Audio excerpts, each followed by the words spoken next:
Hello, my name is Nate Jones. I'm the owner of Wexford Insurance, and today I'm talking about the amazing topic of risk management.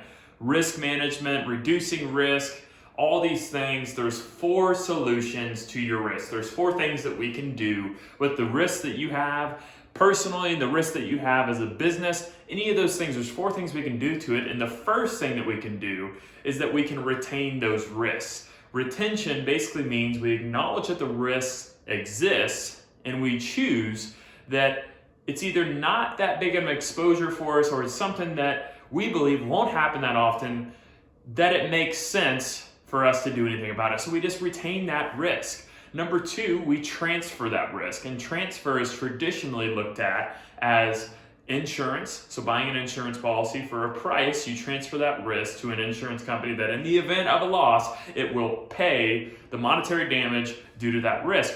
Or you can also outsource different things, but that doesn't necessarily totally transfer your risk because you could still get brought into something even though you're outsourcing it to somebody else, but it does reduce your risk a little bit. That goes into our next one is reduction of risk. That means, okay, you have employees that have slips and falls exposure. So what you do is you get them shoes and boots that allow them not to slip and fall as many times anymore. So you're reducing that risk. You're putting safety measures in place to reduce that risk. You acknowledge that it exists and you acknowledge that it does cause a threat to your operations or your personal life. So you take that risk and you say, you know what, we're going to do something to reduce the likelihood of that risk occurring. And then the last thing that we can do with our risk that nobody really does, but if it's a big risk, we can do it.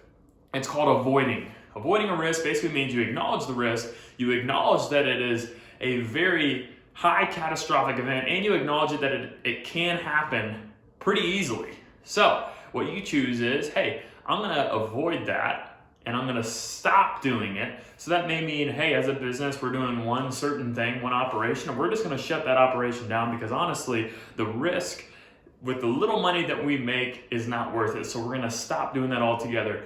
Hey, you know what? I don't wanna break my leg skiing. The best way to guarantee that you don't break your leg skiing, you don't ski, you avoid it. Now, we can't avoid everything in life, and we can't do that as a business sometimes. We can't just choose to shut down a specific operation. So avoiding a risk is a very extreme response to our risks and what we do as a company and people. So hopefully this helps. Again, we have retain your risk, we have transfer, we have reduce, and we have avoid.